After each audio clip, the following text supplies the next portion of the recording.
Hi, everybody. I'm Emil Chuck. I'm Director of Advising Services for the Health Professional Student Association. And this is my interview with 2025 Advisor of the Year, Dr. Varnel Antoine.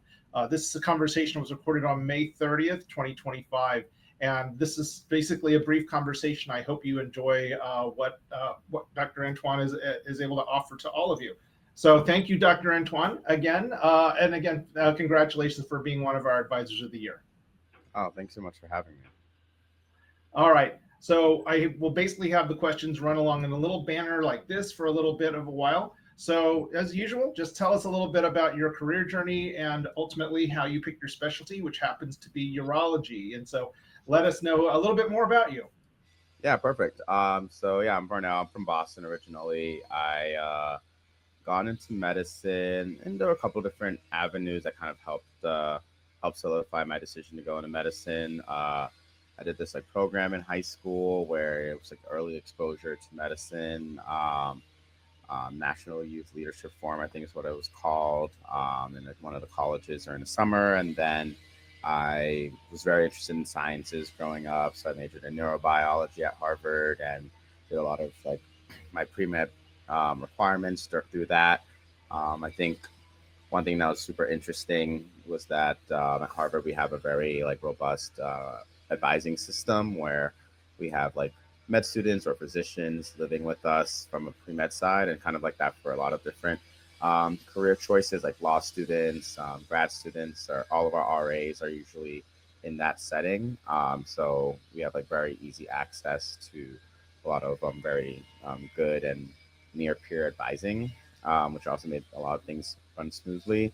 And then yeah, ended up at Harvard Medical School for med school, graduated in 2021, and during my like preclinical year, during our second year, I was really interested in surgery, and ended up randomly doing a urology rotation as one of my specialty 2 week courses, like 2 week electives, and had a really good time. Really enjoyed the people, enjoyed the wide variety of different procedures that were um, within the field of urology, from like smaller scrotal procedures to very large, big wax, taking out like huge tumors in different organ systems.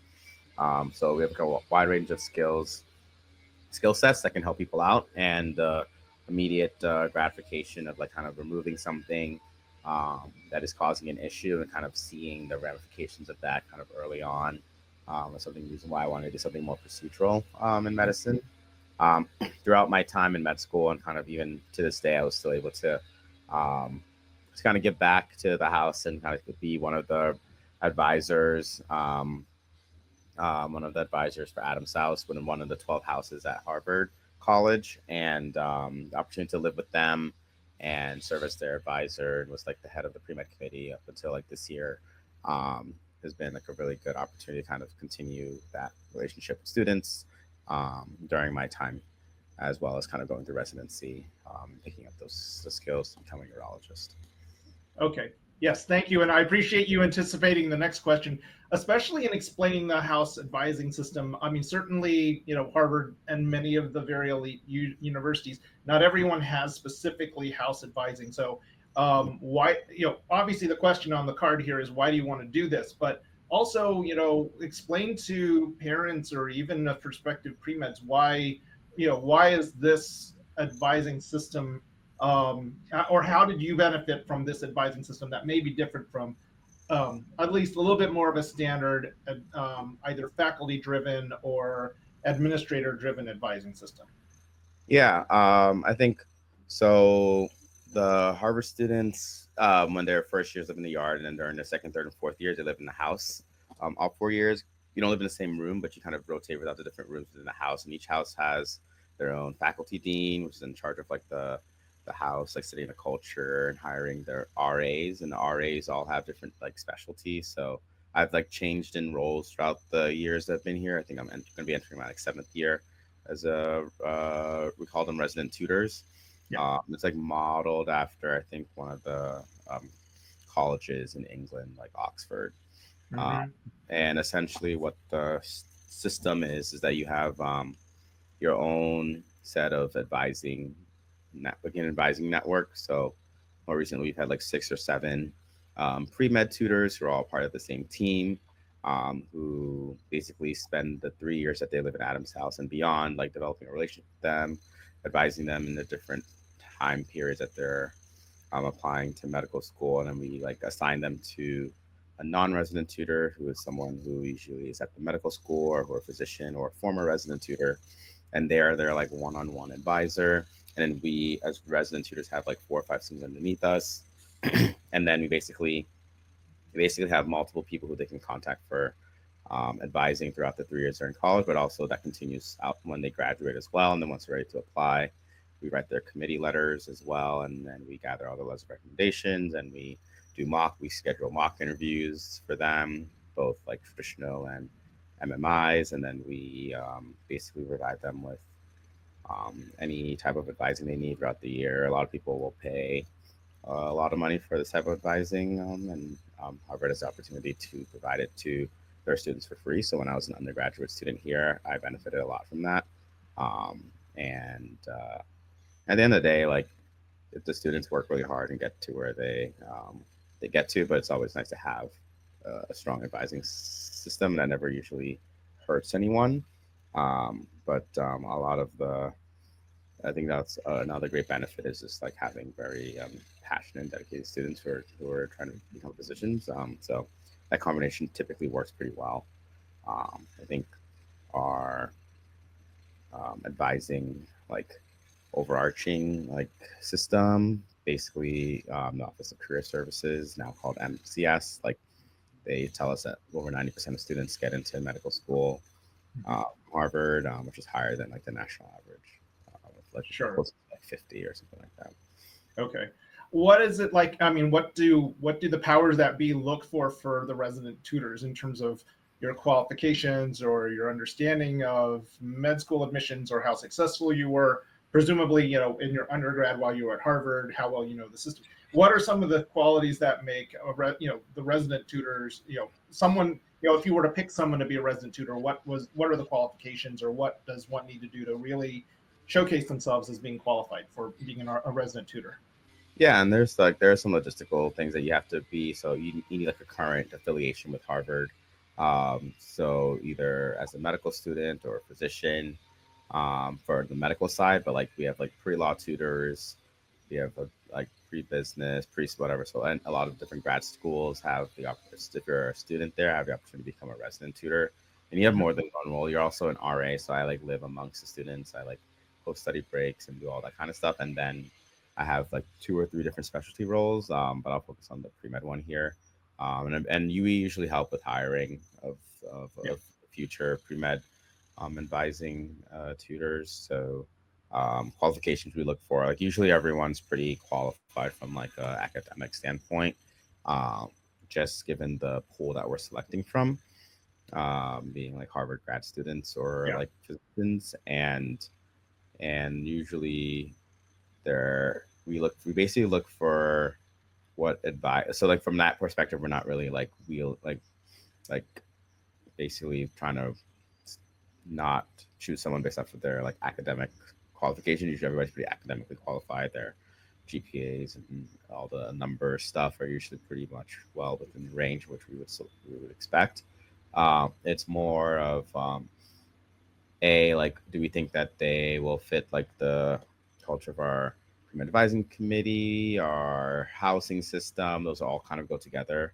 Like there's probably a little bit of variation in different types of resident tutors that typically gravitate to different houses, and that's probably set by the resident dean and the faculty dean who have a vision of what they want their house to look like, and just seeing like, oh, like how will they connect to our students. So that's kind of like our number one thing, like will they be someone who can connect well with our students, will they serve as a good resident tutor in general, and then like how will they be as a pre-med advisor, would it be someone who I'd feel comfortable being vulnerable with and trying to get them to help me accomplish my goals. And then the other thing is, and that's why we do in-person interviews to kind of get a sense of like what there is. And then we also, with at least within their letters of recommendation and also um, within their resumes and CVs, to see what kind of advising experience they've had in the past. If usually helps, especially when I was a student. Most of my resident tutors were not Harvard undergraduate students, so they didn't have the experience of having that, like, kind of growing, not growing up in that system, but like kind of like going through college in that system. So a lot of them had to kind of learn the advising system once they got here. But Mhm. it's a wonderful job. So I think like it does help if you kind of knew the system beforehand because you know to apply for it when you're in grad school. But otherwise, I think most of the people who I've interacted with are just like a good mix of people who were Harvard undergrads and who weren't, who do like amazing work in the house. Mhm. What so is that so is being a resident tutor something that is provided if you got hired? Is it like an additional job? Or are you quote unquote salaried or get a stipend for it? Or how does that work in terms of like employment, employment or other sort of things, especially if you have a lot of grad students that may already be on a different stipend? I don't know, if it Yeah, it's contributes not. or not. Yeah, there's no stipend for it really. It's just typically you have the opportunity to live in the house, and the services that you provide kind of serve as a way for you to like have the opportunity to live in the house. So, like we don't pay for rent here necessarily, but we it's like but we don't get really paid for it in terms of like a salary. It's not a salaried position, Okay. so it's more of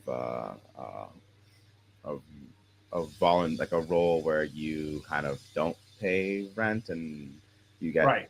to eat in the dining hall, and then you also provide a service in that sense, but it's not really like a salaried position or anything like that. Okay. Just wanted to make sure that was understandable. It's like I don't think you guys are paid, but because you do have the room available, and I wasn't sure Yeah, about food or food yeah, plans and meal plans and stuff. So I yeah. appreciate it. You mentioned a little bit, and I'm sure most of us who grew up in the last 20, 30 years always think Harry Potter. And so obviously, I'm guessing, there's whoever the dean of students is over, or the dean of the house, I should Mhm. say. And you say each of them sort of have their sort of idea of the types of students that they want each house to have. Mhm. Did you come up at Harvard through Adams House, or did you, which is the house I think you're the RT for, Mhm. or did you come from a different house? I just want to get a sense of how to be, what's the magic sauce in terms of getting selected? Because I'm sure there's not really a sorting hat, but there kind of Yeah. is. Yeah. So, in general, the housing system is random, more or less, when you're an undergrad. And then I was at Adams House, and then when you apply, you basically you get like whatever houses you apply. I applied to all the houses just to maximize my chance of getting into a house. And then Right. from the houses that selected me, I chose the house I thought I fit best in. And people tend to, if they have the opportunity to go to their house, because they kind of you don't necessarily know the people who are there anymore because you have to be out by a couple years before you can become a resident tutor. So like you don't really know the students. You won't really. Sometimes Right. you're the people who were there before you have already left. But people tend to gravitate towards the house they're in just for like nostalgic reasons or whatever have you. And like the houses used to be an application process where you can kind of like a lot of the athletes would be at the houses closest to the athletic department and athletic centers and stuff like that. But now the housing system is random, and but there's still traditions that have had that each house has that makes one house kind of like more like one some people may gravitate more towards a house than others, and especially the first years who are like trying to figure out what house they're going to be in. They're like, oh, I want to be in this house because they have this tradition or that tradition. And Mhm. those are kind of the things that are set by the faculty deans and the resident deans. But yeah, I happened to have been in Adam's house, and I wanted to go back to Adam's house, and I had the opportunity to get like to get the role there, and I said yes. But a lot of people, even if they went to Harvard, like I had at different points of my co-resident tutors, some of them were in Adam's house, some of them when I started off, a lot of them were in my class, like in my year, but like in different houses. Okay. Mhm. Um, another question. Obviously, I know we're going to harp a little bit on the housing system, but do what do does it is it possible? And I'm sure with the incentives of the houses, a lot of students at Harvard really do try their very best to be matched into a house, of course, for social and a lot of other reasons. Is there a number of people at Harvard who are undergrads who don't wind up matching to a house? And if so, do you have an understanding of what their resources are, especially if they are aspiring medical or perhaps any of the other professions? Do they just go straight to like career services, or what's available to people that aren't living in houses, like, for whatever reason? Yeah, so I guess like I don't know what the current statistics are, but when I was a student, like 90 something percent of people lived in the housing system. Mhm. Regardless, you still are sorted into a house, whether you live on campus or off campus. But when I Okay. was an undergraduate, 90 something percent of people lived on campus. That's just like the culture here at Harvard. But Mhm, mhm. um, it has shifted a little bit because of COVID and people finding off campus housing and people doing that. But and then people like realizing that they can get off campus housing. I think that number is probably a little bit lower now, but I think it's still probably very, very high that most of our students end up living in the house. Those who don't live in, there's like a 13th like house, like Dudley House, which is like a co-op for people who Okay. either want to live in a co-op, but you can also live off campus and still have a house affiliation as well. So there's some Adams students who don't live in the house, but they like will graduate with Adams. Like graduation was yesterday, so they can walk Mhm. with Adams House, even though they didn't live in the house itself. Or they can with the co-op. The co-op has its own set of like advising groups, and ultimately I think everyone is probably in one of those everyone is usually short into one of those houses. I don't think there's a situation where you wouldn't be in one of the houses, whether you live in physically in the house or not. Your advising system would be through that, but you can always go to the career service office as well, to get some advising from a more central location. But a lot of the housing is based in the house itself. I mean, so a lot of Okay. the advising is based in the house. Okay. You mentioned a little bit that sometimes there's a level of, at least, I don't know if it's the word is coordination is properly. Maybe there's calibration among all of the like the pre-health tutors all across the system. So your system, and you have calibration probably with whoever is the designated, like, career services person for pre-health, or whoever Yeah. the pre-health advisor is.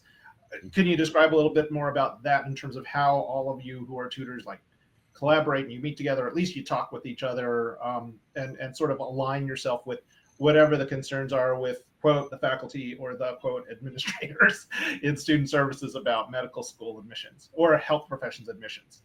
Yeah, we have like a basic like a standard in which all the houses should like live up to, and like the certain rules that the college expects us, and our relationship to the college is through the career services. So there's a couple people who are in there, and we either meet a couple. It depends on the year, but sometimes we meet a couple times a year. Just all of us, just kind of go over like what the especially during like the training session to like introduce people to the role, and this is like what our job is, and like here is what we'll do. And sometimes it's a meeting in like December, and sometimes a meeting in the spring where we kind of like talk about like best practices and stuff like that. We've also been able to do that over email as well. So it's like a hybrid of like, all right, here's like the central like office that runs career services advising, and all of us have some kind of. And for the pre med people, there's like a couple people who are in charge who have been there for a while and have a lot of experience that some of us may not have. So we kind of can talk to them if we have any questions, and they kind of keep us all to like at least a minimum standard of advising, and then each house has some liberties of doing more if they want to. But Okay. Let me go to my next question, because we've talked a lot about the system, and now let's talk about the mentees. So, in general, what do you now say you look for in aspiring physicians, whether they be the undergraduate student that tries to get into medical school, current medical students, or even the residents, people that are sort of more junior to you, because you're certainly a little bit more experienced now in your role in urology as a resident. yeah, it's a good question. I think overall, I usually use like the some kind of like I don't know, people call it different things. Like if you're on an airplane for like 6 hours, would you want to kind of be sitting next to them and what kind of conversation you're gonna have? Like I kind of try to figure out like how personable someone is, and how because eventually at the end of the day, like a lot of being a physician, no matter if you're in like a more non-procedural or a very procedural role, like you kind of have to like you have to distill a lot of um, jargon that makes it really understandable for your patients, and you have to be able to talk with people and be able to collaborate with other services and other healthcare providers, whether they're physicians, nurses, what have you. So um, I try to like gauge that, and that usually is more important to me as they go along in their career. So there's going to be a minimum level in which you're expected to know things and be able to comprehend things just to become a physician. So that is important at the younger stages. But moving forward, I think anyone who's aspiring to be a physician or in the healthcare system, there's the important things for me is that you can always teach someone the basic facts of how things work and or how to do a procedure. There's usually some kind of learning curve that some people learn it quicker, some people take a little bit more time to learn it, but usually there's a way to kind of get someone to a level of proficiency that's acceptable. But I feel like the more important things, kind of like their people skills, kind of the more the less concrete, like numerical skills that someone can bring to the table, and more of the qualitative, like skill sets that might be harder to develop as you age and stuff like that. So being personable, kind of kind, collaborative. I think those are all the really important things that I would look for if I were building a team of my own. I think at the end of the day, you can be a really good physician and not have those things in terms of like outcomes. But like patient can do really well, and you could be like not the most collaborative person or the most easy to work with, and that's definitely present. But depends on like what metrics you're looking at. So there are outcome metrics, how collaborative you are, how personable you are. I think those are kind of the things that are important to consider. Obviously, there are many people. Obviously, the students at Harvard, as you know, all have a great set of resources for them to pursue research, and I am fairly certain a good number of them either are kind of, wobbling between doing PhD straight type work or maybe MD PhD. How have you helped, or at least, for that subgroup of people who really want to be more involved on the academic medicine or academic healthcare side of things? What are some that you tell them that they should think about, especially if that's the direction they want to go to, want to do MD PhD or something related to that? Yeah, and I'll say like I didn't do MD PhD myself. I have a lot of friends who have, and within our group we have a mix of MD PhDs. I think we have like four MD PhDs in our group right now, in Adam's house, and so usually like I'm very easily able to be like, hey, like by the way, I'm not an MD PhD person. If you want to talk to these people, totally fine to do that. But usually what I tell people is that you kind of want to have a sense. You want to make sure that you're um, any degrees that you're getting, any like deviations from the like standard career path is something that you'll look back and be like, I'm really happy I did this. And also looking forward at like, oh, what kind of career you want, and being like, hey, like does this person have this degree, this extra degree that I'm trying to pursue, and is it necessary? Is there a way that I can do it without that? Or are there people who are doing things I want to do in the future, and what kind of credentials do they have or don't need to do that? Or is the field changing where you didn't need it before, but you do now? A lot of times, if you want your own lab, a lot of people, especially basic science lab, a lot of people have like an MD PhD that they've had. They get like R1 grants. They get like a lot of support from the government based off of their credentials, and based off a lot of things kind of like feed into each other. You get an MD PhD, you get a certain position when you get out of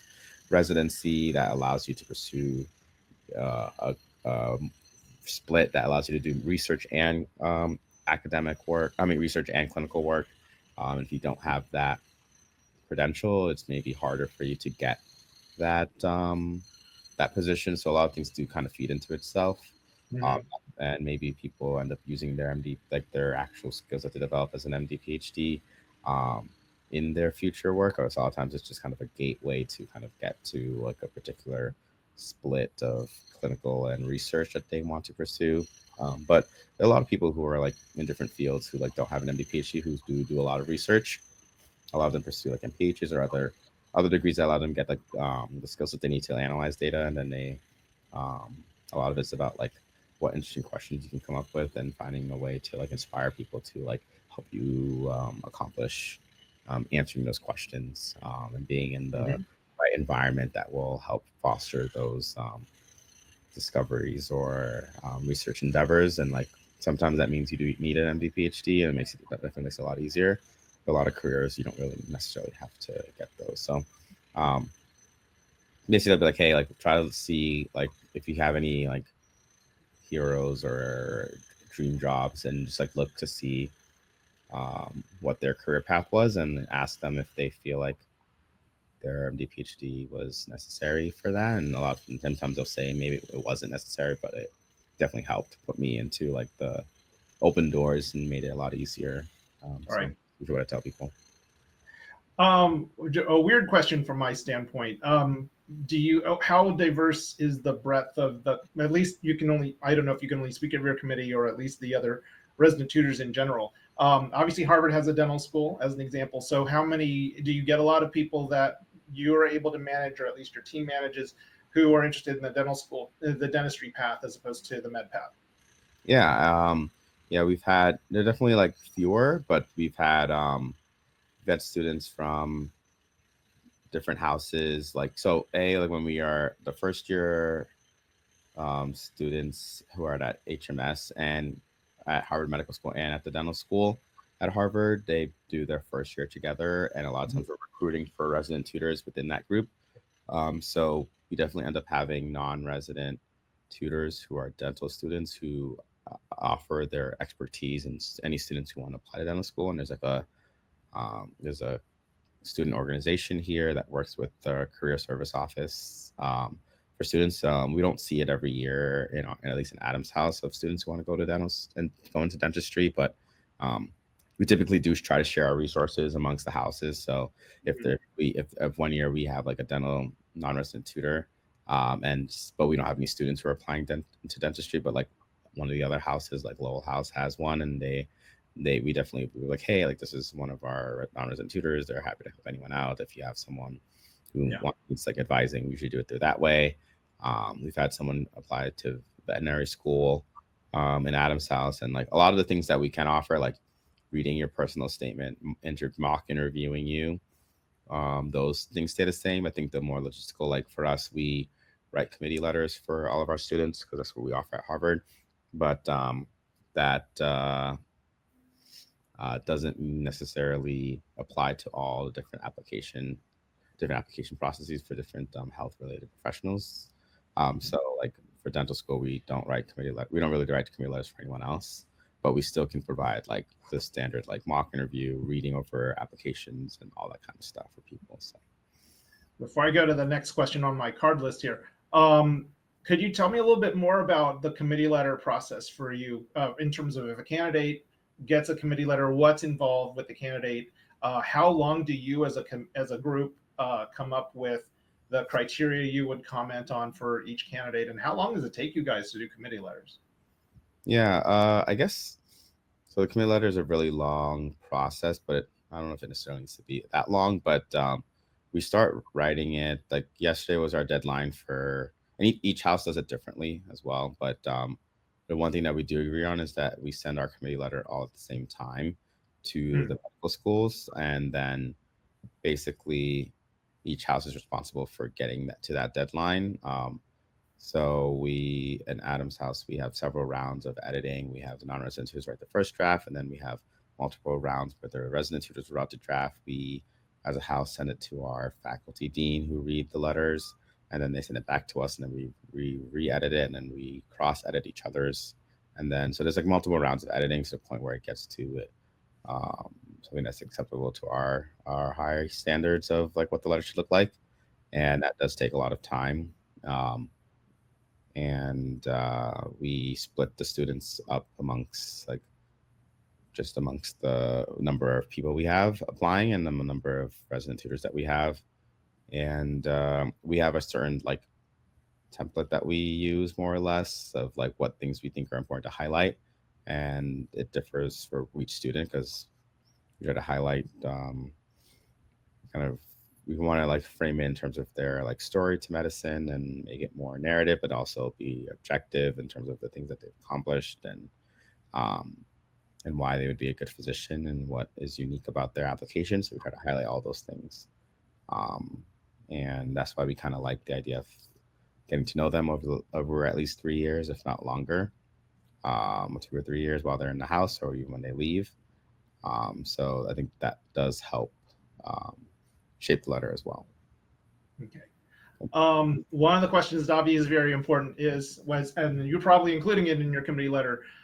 What should the advisees that you have, what should they know about the future of healthcare before becoming a physician? So, at least from your perspective, not necessarily in the role of advisor, but certainly as a health professional, how would you answer the question? What should students be aware of about their future?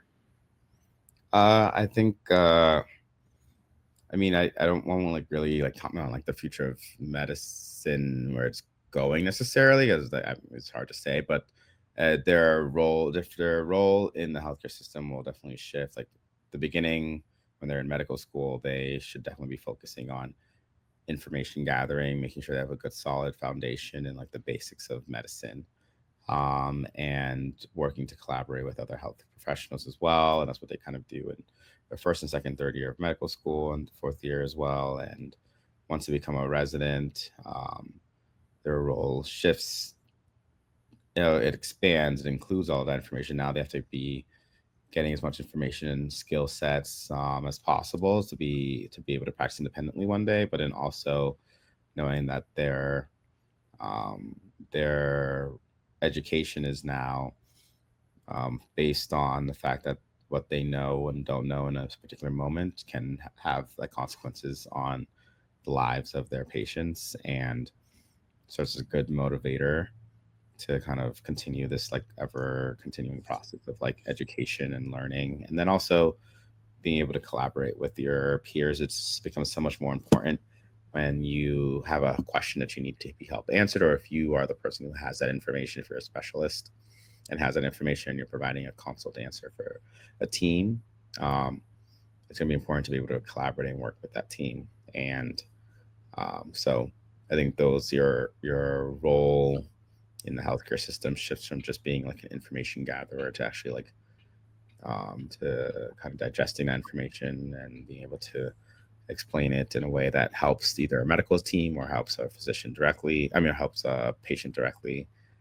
So I think like that's kind of like where someone's role from a medical, like from a pre-med student to like where they're volunteering and like shadowing, to being a medical student where they're like information gathering, then like a resident where they're doing all of that. And like they also kind of get a sense of like they're kind of, I don't know, the backbone of the hospital system. There are a lot of residents who, it takes a lot of residents to run a lot of the hospital systems that we have here, at least, and under the supervision of like an attending physician. So all of that's super important. And um, and you kind of get like thrown into it in certain senses. So like there's a steep learning curve in each role that you enter in, but with a good environment for learning, usually you like pick it up pretty quickly. So Okay. Great. I appreciate the answer to that, and hopefully, the students that you advise and everybody else will take that to heart. You're in a group, a situation where you have a lot of other peers that obviously you're mentoring, and certainly you have a role regarding picking at least new resident tutors, or perhaps even mentoring others who want to be pre-health advisors, or at least play some sort of a role as a peer advisor or whatever else. And I'm sure opportunities abound at Harvard as well as many other schools. So, what advice would you give to your fellow peers, as in any which way you wish to define the term, in mhm. who wants to mentor future physicians? Yeah, I mean, I think it's important to always think about. Sometimes it's hard to forget where people come from and where you came from. Like what the person I was as a pre med and the knowledge I had then is different, and how I comport myself is different than when I was a medical student, different than when I was a resident. And it's going to be different when I'm an attending. And like just remembering, like, hey, like there was a moment when you had less information than you knew now, and there's a moment where you had to look up to someone to teach you the knowledge you have now, and that knowledge is not basic knowledge, or otherwise you wouldn't have to go through this training. And like, I think it's important when teaching or mentoring people, just remembering that like um, whatever questions or things that they're doing that you think is very obvious wasn't obvious to you at some point, and someone had to tell you that, and that's why you know it.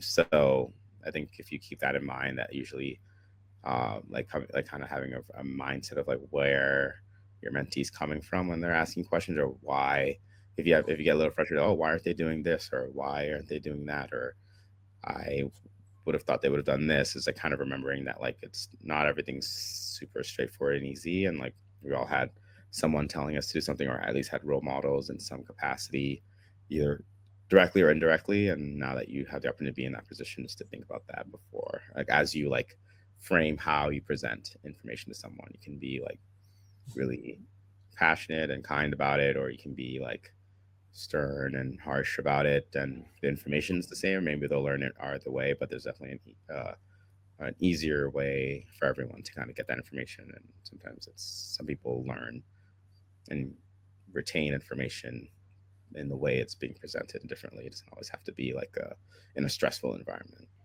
Okay.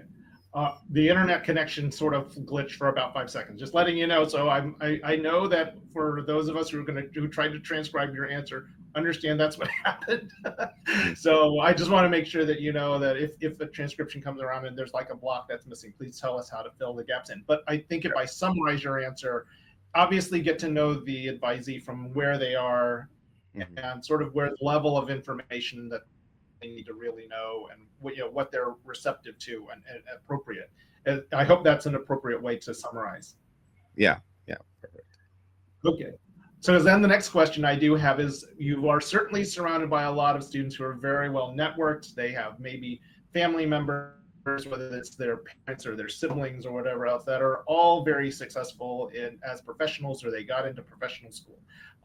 What are some of the challenges that you've had that, especially for those of us who are advisees or advisors, sometimes we don't like to butt heads against, what our parents or, what the students are getting information from, which would include even the internet, and, our Student Doctor Network and Reddit is out there too. What are some of the things that you've done to try to help a student kind of sift through that waterfall of information that they're sort of soaked in? Yeah, I mean, I think ultimately, you're right. There's a lot of ways to get information. Not all of the information is like valid or applicable. I think the better word is applicable. I think some information is helpful for some people, but may not apply to any particular one person. I think that's always something to think about. And I think they can always ask us like, oh, I read this, like, what do you think about that? I'm like, oh, well, that's an interesting way of putting it, but I don't know if that's how I would have phrased it, or if, I don't know if that information is totally valid. And it's hard because we all are speaking from our own experiences too. So like, whoever's posting or where that information is coming from, if it's from like a form of some sort, and not directly from the school itself. I mean, ultimately the best place to get the information directly from like the primary source itself. If you ever have any questions, I recommend people doing that. If they're afraid to contact schools or whatever, I'm always happy to do it on their behalf. Yeah, there's a lot of information to sift through. I think part of the training process is that even when you're a physician, there's going to be a lot of information out there. Trying to figure out what information is more credible than others. So that means looking through, like when you're reading papers, trying to figure out, like, going through the methods, seeing if they have like an incredible peer review, like journal that you're reading. So those are kind of things that like will be a necessary skill to have in the future when you're sifting through a ton of information, trying to digest it and trying to make decisions based off of it. So it's definitely good practice. And at least at this stage, we can kind of serve as like, oh yeah, I think that makes sense. Or based off of my experience, I don't think that's actually too valid. And so we kind of provide that when we can. And if not, we can kind of look through it together and try to figure it out. So. Okay.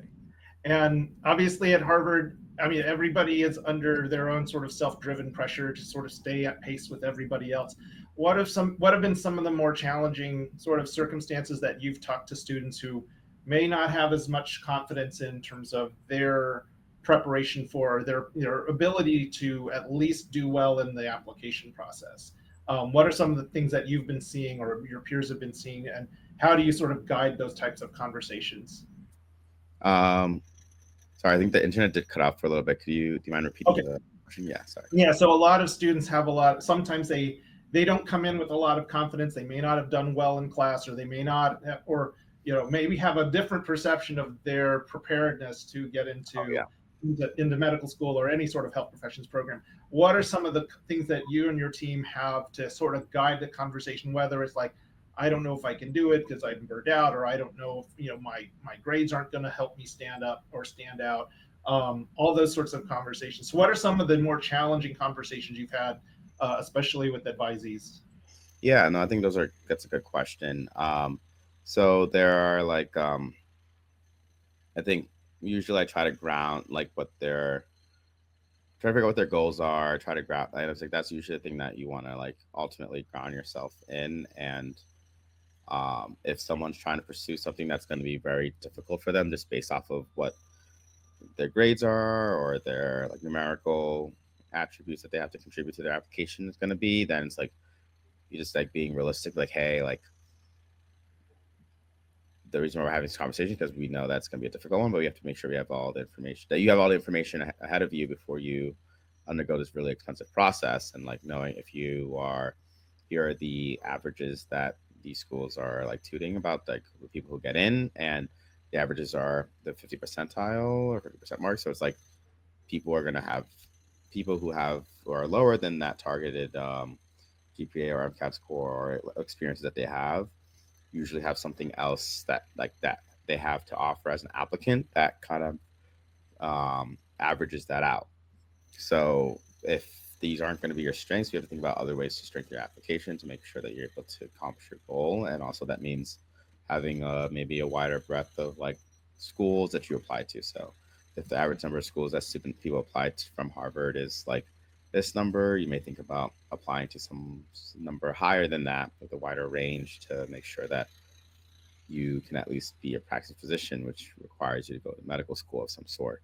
And if that's your goal, like if your goal is to go to a top 10 medical school, that's like a very specific goal.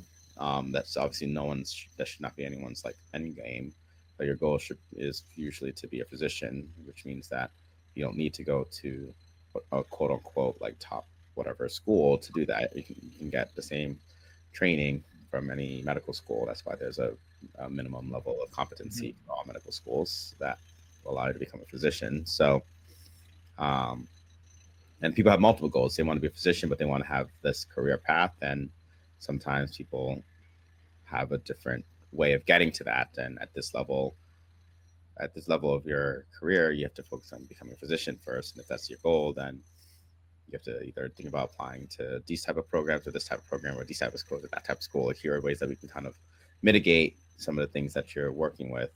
Basically, it's kind of like the conversation you have to have with people.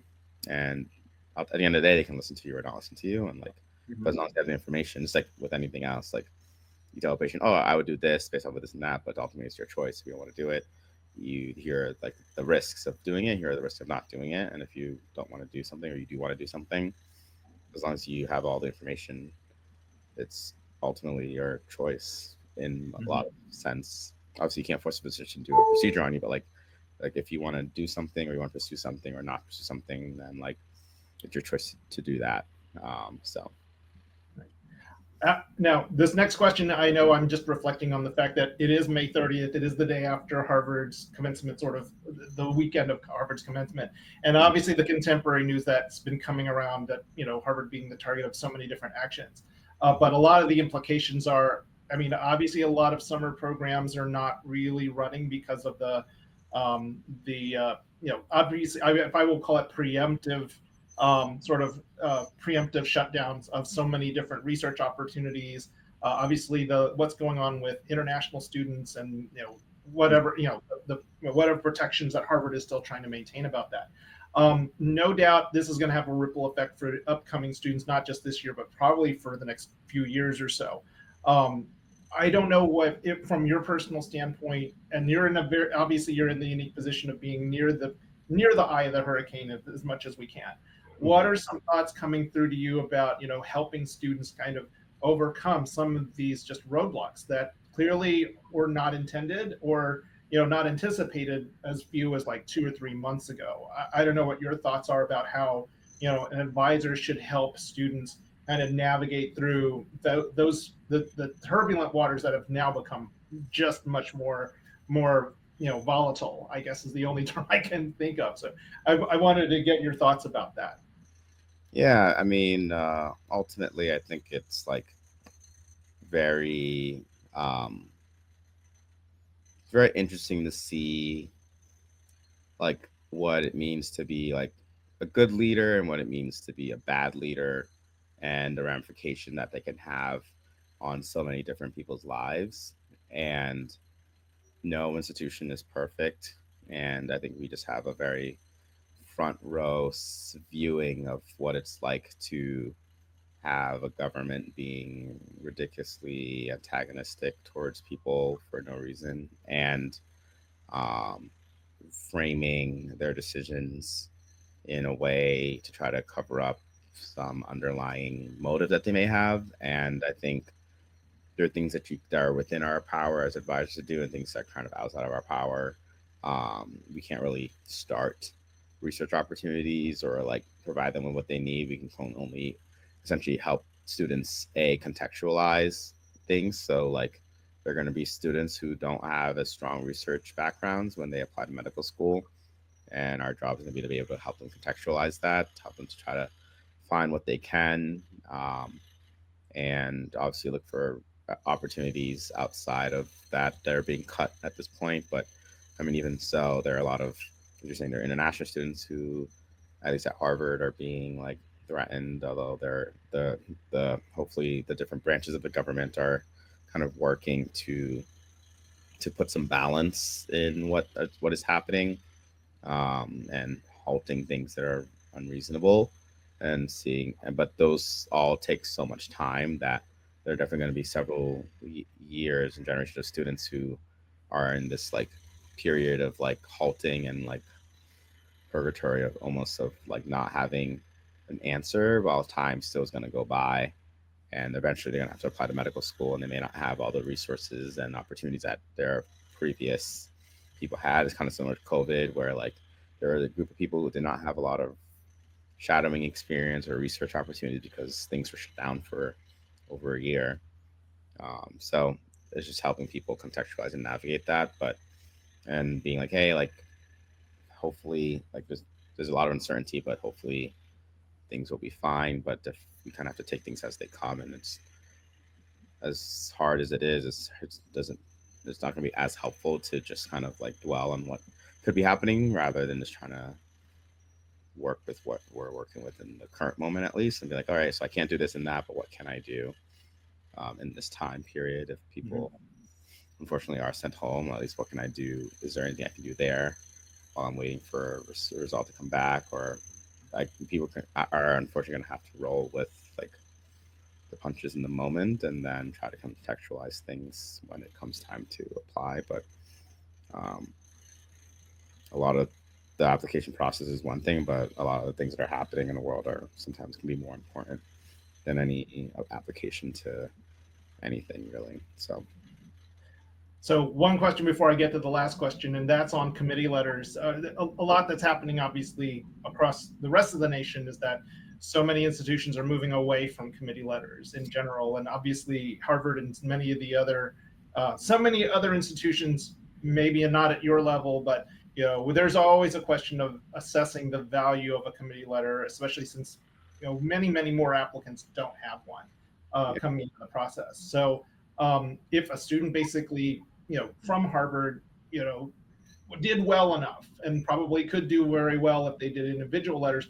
What is in your mind, having been part of the process and having had a committee letter and understanding that, why is there a positive pitch for committee letters, especially in the future? I guess, and I know we just contextualized part of the reason why a committee letter would be important because of certainly a lot of things that have been happening most recently in the past few years.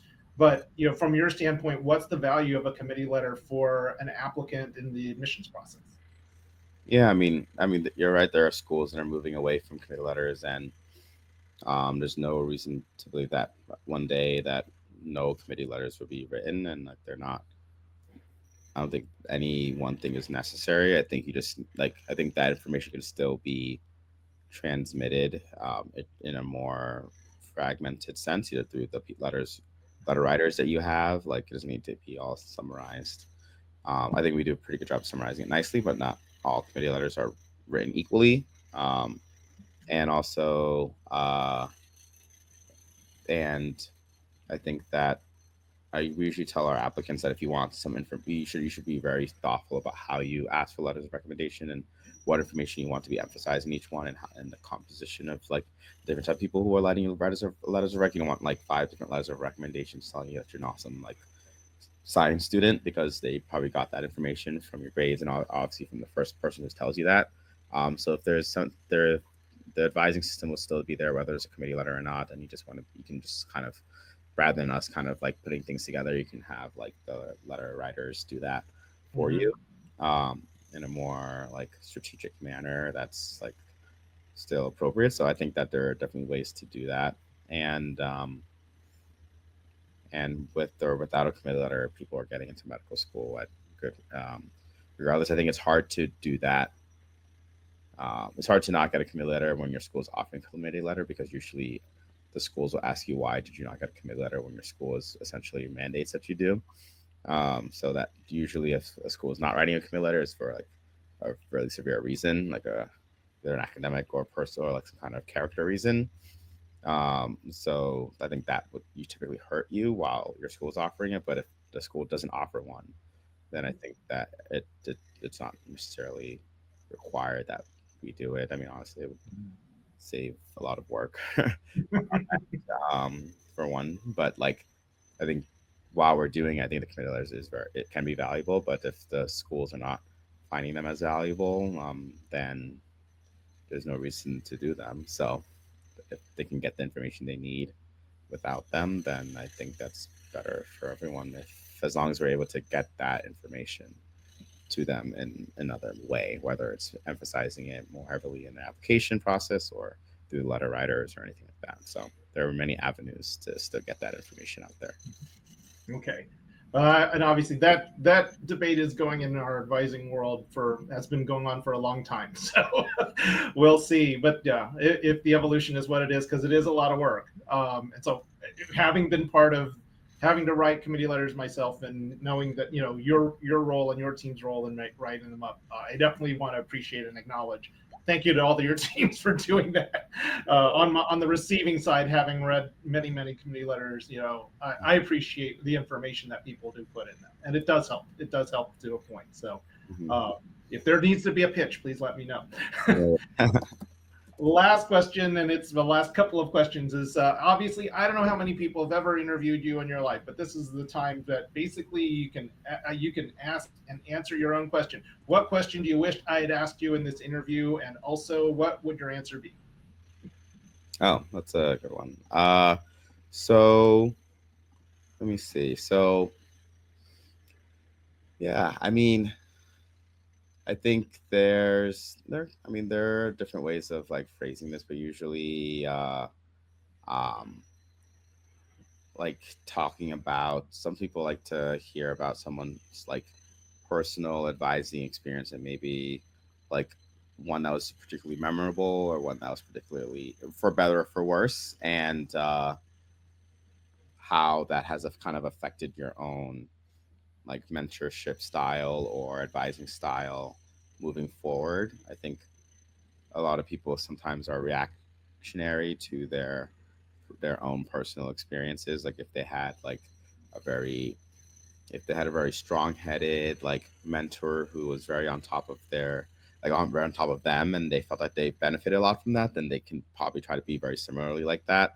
But not everybody responds to that differently. So I think like um, a question that kind of talks about, oh, here, what kind of good, or like what different like mentorship styles have you encountered for yourself, and how have you integrated or like thought about that when you talk to your own advisees. And I think for me, have like I think I've incorporated a lot of different advising styles, and I use them in the context that makes sense. So I think one job is to try to get a sense of like how people react to different things. So if there's a student who you think will do there are people who do very well when you're very on top of them. They're driven by like some people are very driven by external factors, and if someone's really on top of them, they will be even more driven and they'll get things done. and you just have to be on top of them all the time, and that will help motivate them to work. And some people shut down in that environment and don't react well to that, and you have to be able to. And you can't really, you can't really dictate which what your advisee will how they react to certain things. So like just having a wide range of different like tools and methods in which you advise people, and like the way I advise one student is not the same way I would advise another student. And being able to have those different experiences definitely helped me to be able, like, oh, I can kind of advise a wide range of students because I know like this will work for this type of student, this will work for this type of person, this won't work well. Or you try something like, oh, this is not working well, I see that they probably need more of this and less of that. So being flexible and working with your advisee, I think, is super important, because then that kind of helps maintain that relationship. And a good advising relationship is super helpful when you're trying to accomplish a goal. So, Any particular people you wish to shout out because of the way they mentored you? oh, that's a good question too.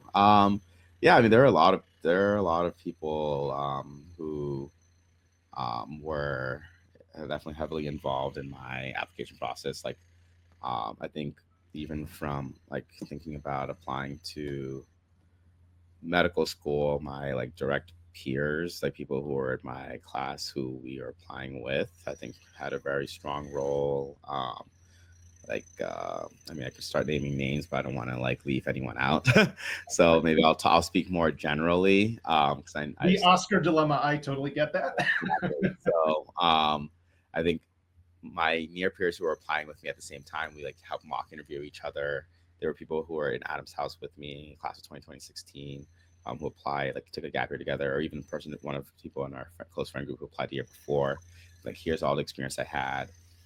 Here's like what was super helpful. And then us, kind of when we were doing it ourselves, we helped each other out, kind of apply together. And then I had my own resident, I had a couple of resident tutors who were very impactful, and non-resident tutors who helped write my letter, helped me to, who wrote my letters of recommend, who wrote my committee letter, but also helped me to go through all of my different like writing stuff, secondaries, personal, primaries, secondaries, all different type of things. And then in medical, I mean, yeah, there are just people along each path that like very helpful. I think one thing that was consistent was like I was pretty lucky about is that like there was either a housing system in college, or like there's like a society system in med school. So I was in Canon Society and Adams House, and those, having those systems in place already is super helpful, because it lowers the barrier if you're trying to find your own mentor. But I think you always need a mentor for different types of things. You have the mentor that's going to help you with this part. This is going to be the mentor to help you with this aspect of your career. So you don't need to rely on any one person. So I think having those like systems in place definitely was super helpful. So Okay. Well, again, thank you so much for spending your time talking about advising and talking about your career journey and other people's. I like the way you're helping a lot of other aspiring physicians and health professionals get to where they want to go. So again, thank you so much, Dr. Antoine.